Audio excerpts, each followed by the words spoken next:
periodic table and your polyatomic ion sheet.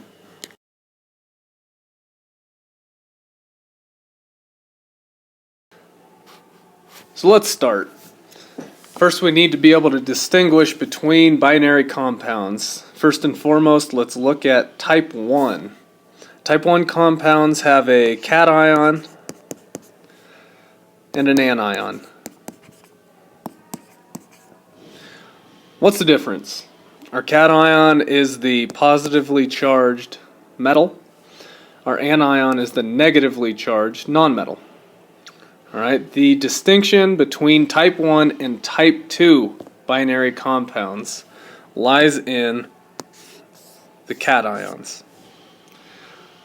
In type 1, the cations only have one charge.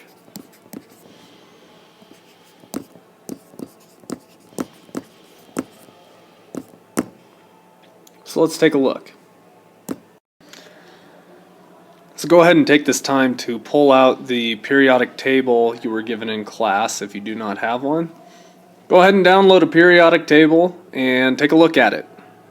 Alright, so we have up sodium in our cation, alright, represented by N80. Well, sodium is in the first group, meaning it has a +1 charge. Chlorine, on the other hand, lies in group 7, meaning it has a -1 charge.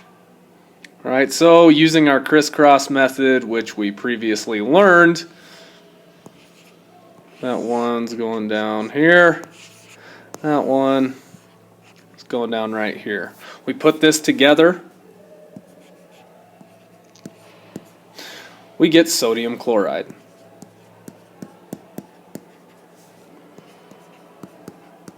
IDE. Well, now that I messed up. Come on. Let's try and fit this on the page. Sodium chloride. Sodium is going to have a +1 charge because it is in the column it is in. You can also see lithium, potassium in the same column. Those are cations that have a +1 charge. Alright, same goes for fluorine, chlorine, bromine, iodine.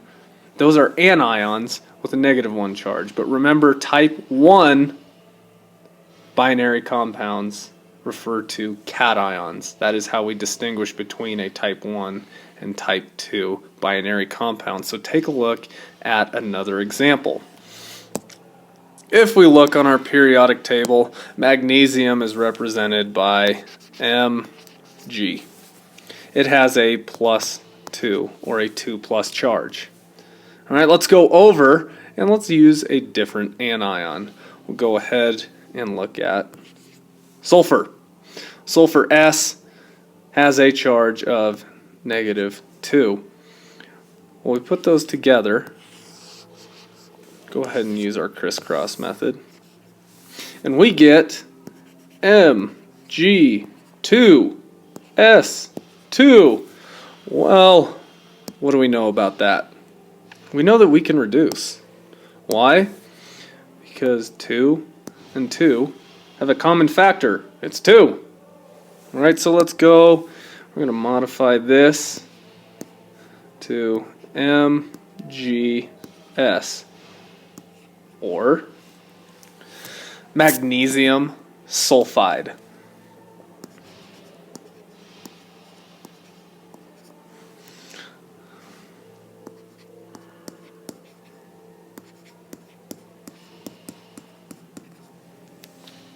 And those are type 1 binary compounds.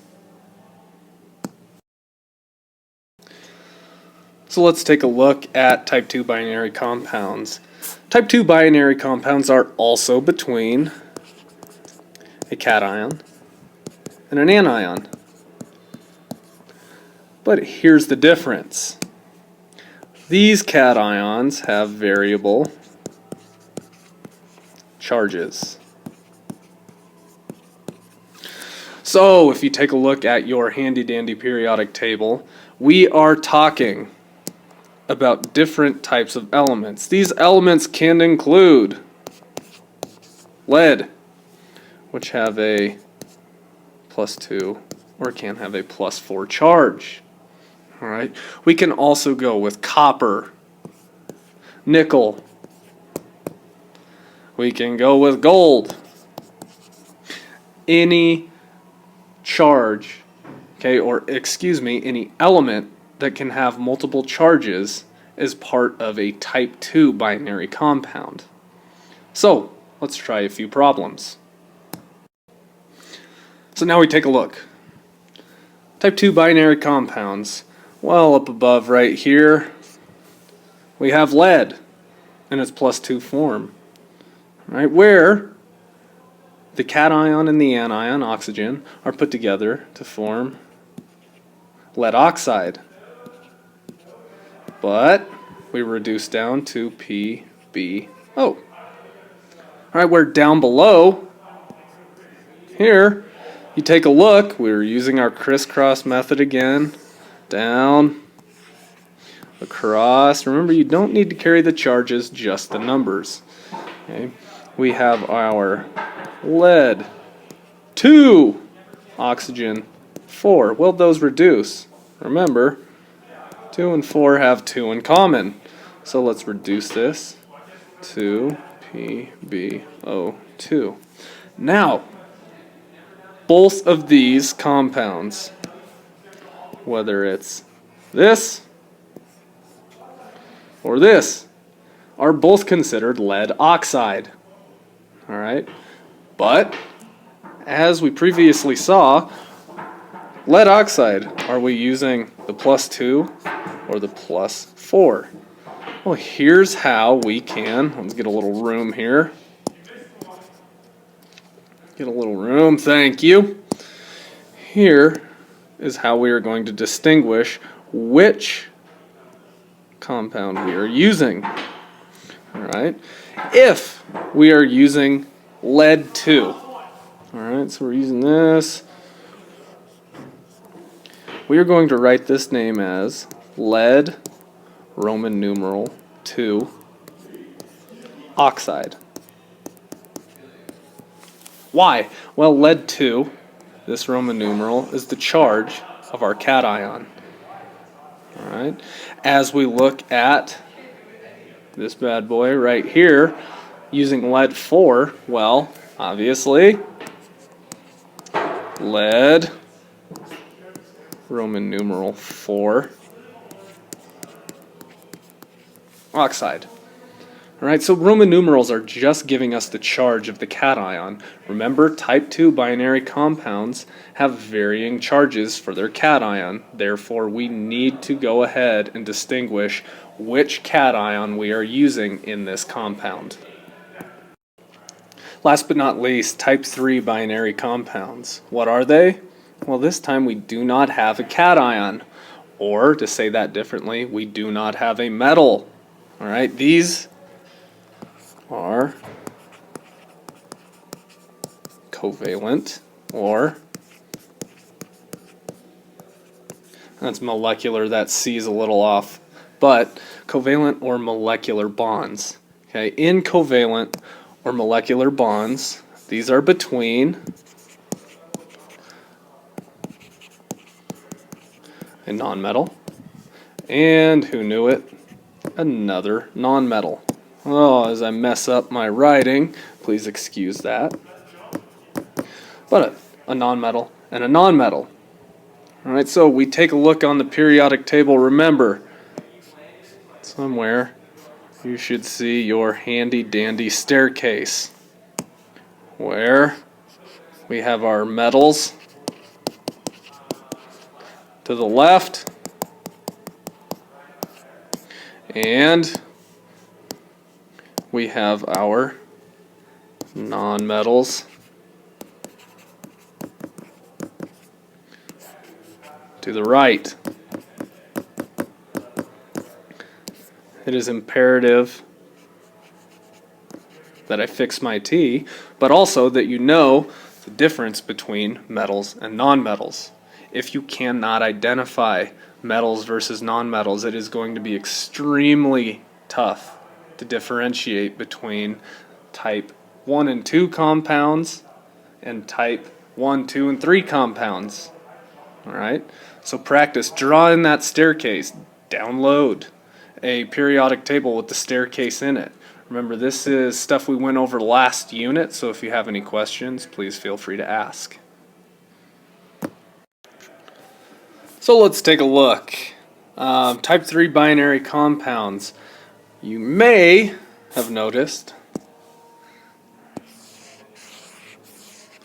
some of the prefixes I put to the left side of the screen. Well, why are those important? When we get to naming our binary compounds, these are going to come into play. Alright, but first we need to know some rules. Well, now we have our rules for naming type 3 binary compounds box. Please, you need to know both the prefixes and these rules. Take some time, copy them down in your notes, take a screenshot, do something. Alright, these will be on the test now. You can have the prefixes on your periodic table. Alright, but these rules you're going to have to memorize. So let's get to it. Alright, as this pops up, okay, let's take a look. We have a compound. Alright, so here we have a nitrogen. Here we have an oxygen. So let's look. The first element in the formula is named first, and the full element name is used. Well, we can see that we have nitrogen first. Well, we already have that name written down. The second element name, the second element is named as though it were an anion. Well, oxygen would then become oxide. Remember that IDE is added to an anion name. Prefixes are used to denote the number of atoms present. These prefixes are given, maybe not in table 4.3, but right there. Alright, the prefix mono is never used for naming the first element. Alright, well, look, right here. We don't have a number or a subscript following n, meaning we have 1. But 4 tells us, rule number 4 tells us, we do not use mono. Therefore, we have, let me change colors here to make sure this is somewhat clear. Gives us nitrogen. Well, what's the last prefix? Oxygen has no subscript attached to it, therefore it is mono. Alright, look up at the top. Mono is 1. We have 1 oxygen.